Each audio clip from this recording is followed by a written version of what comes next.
Here, Georgie. What a nice boat. Do you want it back? Hey, he kind of sounds like Scooby-Doo, doesn't he? Like, Raggy?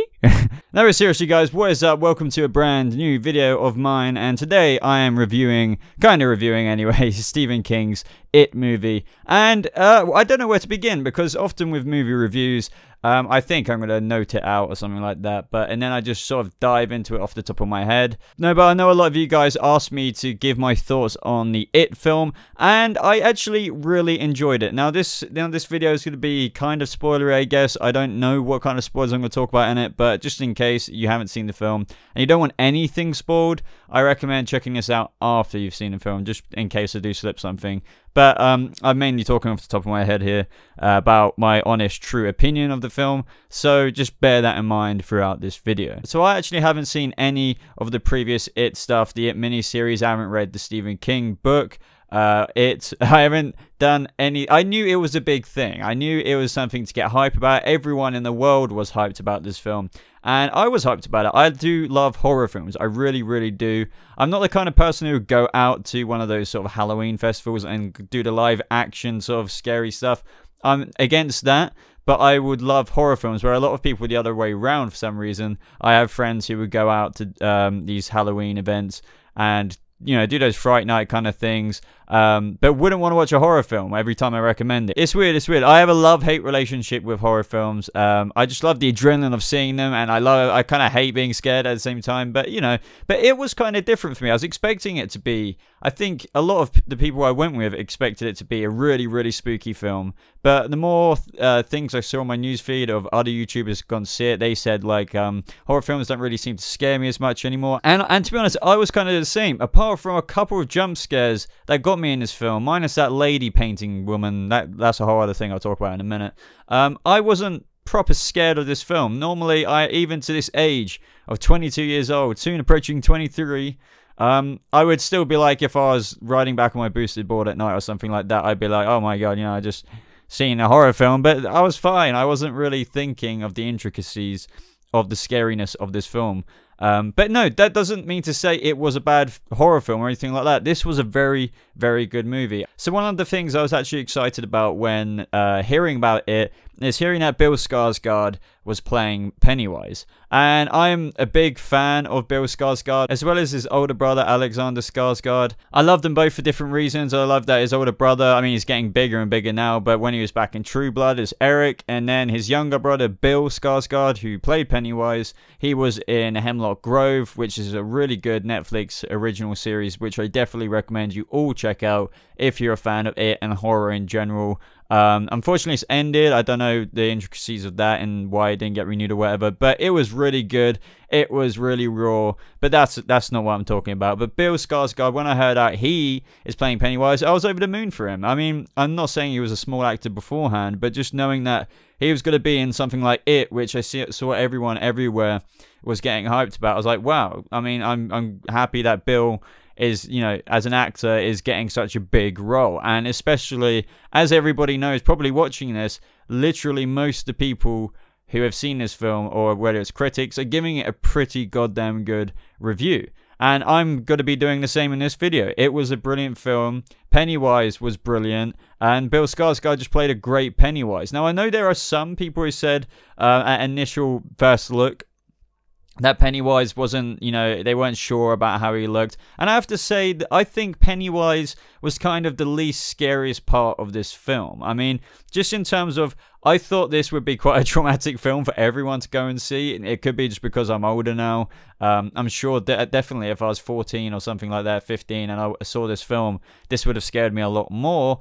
But I feel like Pennywise, I don't know, I thought when hearing about this film and then looking into it a bit more, and obviously it being about Pennywise going after these kids and feeding off their fear, that he would be the very, very scary part of this film. And he kind of wasn't. I mean, don't get me wrong, it was scary with what happened to Georgie and, you know, how his arm got bitten off. And that sort of stemmed the whole story of this film, because it was about his older brother Bill really determined to go find him and blah, blah, blah. But no, yeah, what I'm trying to say is, the clown aspect is what I expected. I thought it was going to be really creepy. I thought it was going to be Pennywise. But what I kind of liked about this as a result is that you could actually say it still was Pennywise who was very scary. But what I guess I'm trying to say, and this is the problem about doing reviews on the top of my head, I do go off on little side avenues of talking, and then I realize I've been talking about that for too long. I'm doing it again. But anyway, Pennywise wasn't, the clown version of himself wasn't the scariest part for me, and I feel like that was the case for a lot of other people. What I thought was actually more scarier was these ulterior forms that he took for what each child feared the most. For example, one of the kids, the one with the OCD cleanliness, saw like a leper, or basically like a Walking Dead zombie. Makes sense because he hates germs and everything like that, but that's because of what his mother put onto him throughout growing up, that he was a lot more ill than what he was whenever he got a cold or something like that. Another kid, Mike, saw all these people burning, and that sort of stemmed for his roots of his parents who got burned alive. And then my scariest, and I believe a couple friends of mine as well, their scariest kind of part of the film, and what we found the most creepiest, was Stanley's, the kid Stanley's fear. And that was this painting that seemed to be up in the wall of this church of his that he went into, and there was this painting in like the priest's office. I can't remember, I mean, sorry if I'm remembering this completely wrong, but no, there was this one painting of this lady, this really obscured picture. I don't get why he'd hang that painting, but she came to life, and she actually ended up sucking his face. Pennywise, as he did, sort of had all those teeth that went into his face. That was horrifying. And then she was like moving around into the corner, and then the hand was there, and then out popped it again. So that was the thing, if anything, when I was riding home after seeing that film later on that night, or even preceding nights, maybe even this week, where I would think of that lady and I'd be like, God, I'm more scared of her than I actually am of the Pennywise version of it. But anyway, this brings me on to the kid actors. They were all phenomenal. Honestly, they were brilliant actors, and I definitely agree with what I recently watched Boogie2988's video review, basically his thoughts on the It movie, and honestly, this is actually very Stranger Things, and I'm not just saying that because the kid from Stranger Things is in that, and I'm talking about Finn Wolfhard, the one who was had that thing with Eleven. Basically, out of all the kid actors in Stranger Things, he was the one who had the bond with Eleven. They seem to have a little crush on each other in Stranger Things. No, but this film, because it was set in the late 80s, it just did have that vibe, and all the kids going after this supernatural kind of element, which is Pennywise himself. It really did have that vibe. So if you're a fan of Stranger Things and you can put up with the creepiness in that TV show and the horror elements in that, honestly, I would say it is just as scary. It really is. Minus maybe, well, I don't know, actually, I was about to say minus the jump scares maybe, but honestly, if I remember back to Stranger Things, this is just as creepy as the It film. So if you're a fan of that, I definitely recommend going to check this out. And if you're a fan of It and you haven't seen Stranger Things, I promise you will love Stranger Things. Now, talking about the actors and the kid actors mainly, as I said, their acting was brilliant. Honestly, I didn't really see any flaws in the acting in this film, and that is one thing horror films do mainly go for these days. It's just the cheap sort of thrill and horror of it, and a jump scare. But that is, as a result, I feel like horror movies these days have left a lot of my friends, or just people out there, every time I want to see the horror film, just even knowing it might be a bit lousy in acting, just for the horror element, a lot of them are just like, no, I can't really, I know a lot of people out there are just like, I can't really be bothered for it. It's just it's going to be one of those cheap, crap, flimsy horror flicks. That's not really worth seeing, and I think that's definitely a problem that has happened with a lot of horror films out there, that they're taking the cheap routes like that and the acting isn't there. But this is the first horror film in a long time that has a really good plot. It has a lot of story to it. All the kid actors are amazing, really good in it. I mean, the film would have been a lot less without the kid actors being good in it, rather than just hoping and depending on the horror element of it to pull the film through. This had both of those elements in it that really grounded it down to this amazing overall film, which we're going to get a lot more of in chapter 2, I'm sure of. Now, despite this film not being as proper creepy as I thought it would be, even though it really was at the same time, there was a lot of other hard elements in it that have driven from the book. Now, I'm not going to pretend I know a lot about the book because I haven't read it, but I've heard that obviously there's things that weren't put into this film because Stephen King's It novel was actually very, very, very kind of messed up in some areas, but there was a lot of important things that they decided to keep in the film, which are still very, very horrible things, and are actually really good to still put in a film, just because, you know, wussing out because it's a bit maybe too detailed. For example, the bullying. So I'm talking about Nicholas Hamilton's character Henry Bowers and those group of bullies. That was severely messed up. Like, I was almost just as disturbed, if I think back on it,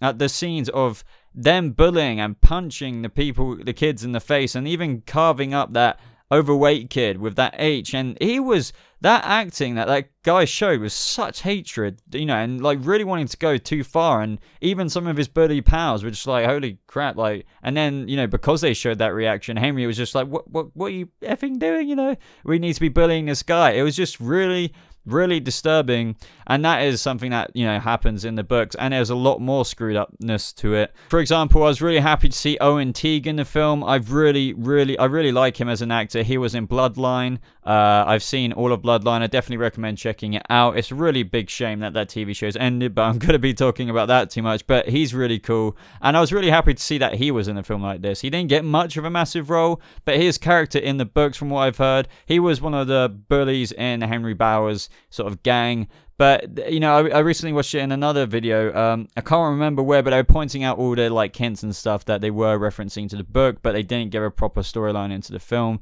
But there was this one scene where one of the kids in the, you know, the good gang were walking down the high school corridor, and he gave one of these smiles and licked his lips, and that's because he was a he was one of the most screwed up, even though it wasn't portrayed fully in the film, where he had a lot of kicks out of not only beating the kids up, but molesting them and stuff like that. It was very screwed up like that. But he was the one in the film who was going around with the sort of homemade flamethrower, but he got his end as well. But that's what I mean. There's a lot of things they included that were very harsh, like this bullying, but they sort of took out or hinted that, you know, Owen Teague, for example, Owen Teague's character was, you know, they still hinted that he had, you know, all those thoughts going on in his head when looking at those kids and stuff at the same time. But they also include how Beverly Marsh's father was basically, you know, very, very strongly, insanely hinted that he was like a, you know, basically a rapist or a child molester. Like, he's been doing some stuff like that throughout Beverly Marsh's life. And I know a lot of stuff in the book was very different. For example, the plot of the film and how Pennywise would go after the kids was different, because they sort of got rid of their innocence by doing things with Beverly Marsh in the book. So that's what I mean. They've kind of changed things like that, but I don't see how you'd put that on the screen. I mean, imagine seeing that kind of stuff on the screen with all these kids doing that with Beverly Marsh to get rid of it. That's what I mean. So it's a genius story that they can still pull off without including what I just said in the film, but including other important things which are still very effed up, but, you know, on the film, that are just as screwed up, but it's still important to include. But either way, this film was just really, really awesome. I definitely recommend everyone to check it out, even if you have been curious about seeing it, but you don't really normally like going to horror films because they're a bit maybe too much creepy for you. I feel like this film is, you know, not actually what you might think it is. It's not as scary as what you might think it is. It's definitely got those thriller moments in terms of the jump scares occasionally, but it's really not like, you know, what I remember seeing The Ring as when I was, you know, younger, in terms of how freaking creepy that film is. And I still think it is. I feel like that kind of film is a lot creepier than it. But most importantly to me, and I think to everyone out there, and why this film is succeeding so much, is because it is, you know, a creepy film, but it isn't one that just bangs off a cheap horror thrill and then it's like, okay, we're taking money, see you later. It's a story that you can tell they want to continue making. There's still a lot of story left to tell with their next encounter with it, especially after what happened at the end, and in terms of how they all came together to defeat him, with, you know, this implementation of the story of how Pennywise feeds off their fear, and if they don't fear him, then that's how they are going to defeat him. But there's obviously more to tell with them being adults one day and him coming back again. It's just such a cool film because the acting was good, the story, there's actually a really good story to it, and there's more story left to tell. And, you know, I feel that's what a lot of horror films lack these days, or just don't put enough, you know, effort into. But that is more or less all I've got to say about this film. It was a fantastic movie. It definitely lived up to the hype I had for it, and I really can't wait to see further installments of this series. I honestly do believe it's the best horror film that has come out in a long time. And honestly, there's not too much wrong I can say about the film, because this film was very good. A lot of the time, horror films don't implement a lot of character development behind their characters, so we tend not to give them much of an F about them, because even when they die, as I said, they haven't given enough backstory behind it. But in this film, I felt very sorry for Bill, and, you know, him losing his brother, you know, because of, you know, his brother Georgie to it. And then that moment in the film where he went to walk into the house and he didn't stutter once, because he found it harder walking into his own house at home than he did walking into the house where it lived. And that was just a very powerful moment in the film, and I feel like a lot of the characters got a lot of development, and so I cared a lot more. And that's where I feel like, as I said, I've mentioned repeatedly in this review, this film succeeds. But that is all I've got to say about this It film, guys. I really loved it. But let me know what you thought about the film in the comment section down below. Let me know if you loved it, or let me know if you didn't like it. I'll be interested to know either way. But if you did go on to enjoy this video, I'd really appreciate it if you left a like on it, as it really does show your support for the channel. If you want to stay a bit more up to date with me personally, you can follow me on all my social medias. The link should be popping up around here somewhere, or you can follow me on them in the links below in the description. But apart from that, guys, that is everything, literally everything in this video. I hope you have a lovely rest of your day. Thank you so much for watching today's video, and I'll see you in the next video.